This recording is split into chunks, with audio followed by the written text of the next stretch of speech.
আপোনালোকে বাৰু জানেনে সদ্য ঘোষিত পদ্ম বঁটাৰ তালিকাত অসমৰ কেইগৰাকী ব্যক্তিৰ নাম উল্লেখিত আছে? যদি নাজানে আপোনালোকে সঠিক ভিডিঅ'ত ক্লিক কৰিছে। তাৰ আগতে welcome to Ankuran IAS academy. আপোনালোকক অংকুৰণ IAS একাডেমিৰ অন্য এটি ভিডিঅ'লৈ স্বাগতম জনাইছোঁ। আজি আপোনালোকক পদ্ম বঁটাৰ বিষয়ে কিছু তথ্য জনাও আহক। পদ্ম বঁটা ঘোষণা কৰা হয় প্ৰত্যেক বছৰ গণৰাজ্য দিৱসৰ দিনা অথবা 26 জানুৱাৰী ৰিপাব্লিক ডেজৰ দিনা। তেনেদৰে এই বছৰো পদ্ম এৱাৰ্ডছ ঘোষণা কৰা হ'ল। 131 গৰাকী ব্যক্তিলৈ পদ্ম এৱাৰ্ডছ দিয়া গৈছে এই বছৰ। তাৰে 113 গৰাকী ব্যক্তিক পদ্মশ্ৰী বঁটা, 13 গৰাকীক পদ্মভূষণ বঁটা আৰু 5 গৰাকী ব্যক্তিক পদ্মবিভূষণ বঁটা দিয়া গৈছে। আপোনালোকে গোটেই নামটো মনত ৰাখিব নোৱাৰে, কিন্তু আপোনালোকে মেক চিয়ৰ কৰক যে পদ্মবিভূষণ বঁটা আৰু অসমৰ কোনগৰাকী ব্যক্তিয়ে বঁটাটি লাভ কৰিছিলে সেয়া নিশ্চয় আপোনালোকে জানি যোৱাটো ভাল। এক্সামত ইয়াৰ পৰা কুৱেশ্যনছ বহুত আহে। এতিয়া আহক আপোনালোকক কওঁ কোনগৰাকী ব্যক্তিয়ে পদ্মবিভূষণ বঁটা লাভ কৰিবলৈ সক্ষম হৈছে। পদ্মবিভূষণ বঁটা লাভ কৰা প্ৰথমগৰাকী ব্যক্তি শ্ৰী ধৰ্মেন্দ্ৰ সিং দেৱল। তেওঁ আৰ্টৰ ফিল্ডত লাভ কৰে। ধৰ্মেন্দ্ৰ সিং দেৱলক আপোনালোকে জানেই, তেওঁ এগৰাকী প্ৰখ্যাত বলিউড অভিনেতা। তেওঁ ৰিচেণ্টলি তেওঁৰ ডেথো হৈ গ'ল। তেওঁৰ এটা ডায়লগ আপোনালোকক নিশ্চয় চবেই মনত আছে চাগে, বসন্তী ইন কুত্তকে সামনে মত নাচনা।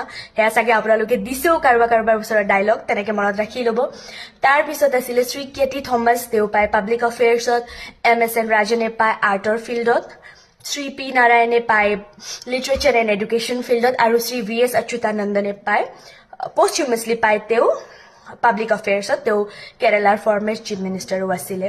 এতিয়া আহক আপোনালোকক কৈ যাওঁ যোনটো কাৰণে আপোনালোকে এই ভিডিঅ'টো ক্লিক কৰিছিলে, অসমৰ কোনগৰাকী ব্যক্তিয়ে আৰু কি ফিল্ডত বঁটাটি পাইছে।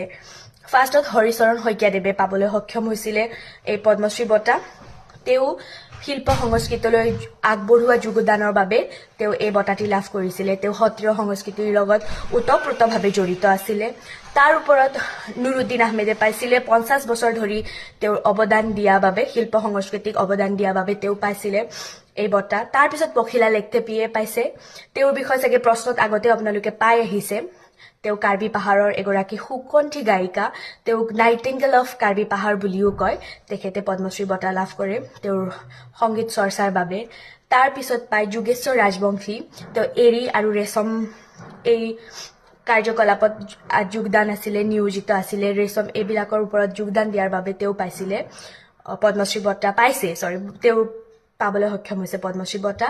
তাৰপিছত কবীন্দ্ৰ পুৰকায়স্থ, তেওঁ এগৰাকী বিশিষ্ট ৰাজনীতিবিদ।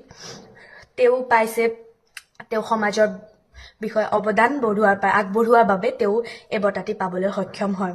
হোপ এই ভিডিঅ'টোৱে আপোনালোকক সহায় কৰিব আগন্তুক পৰীক্ষাৰ বাবে। আপোনালোকে শুনি গ'লেও মনত থাকিব আমাৰ ভিডিঅ'টি। আৰু এনেধৰণে আমি আপোনালোকক ডিটেইলছত ভিডিঅ' লৈ আহি থাকিম। আমাক চব ফালে শ্বেয়াৰ, ফ'ল', ছাবস্ক্ৰাইব কৰিব। আমাৰ ইনষ্টাগ্ৰাম আইডিটো অংকুৰণ IAS একাডেমি বুলি আছে। ইউটিউবতো আমাক ফ'ল' কৰিবলৈ নাপাহৰিব। ধন্যবাদ। আজিলৈ সামৰিছোঁ। ধন্যবাদ।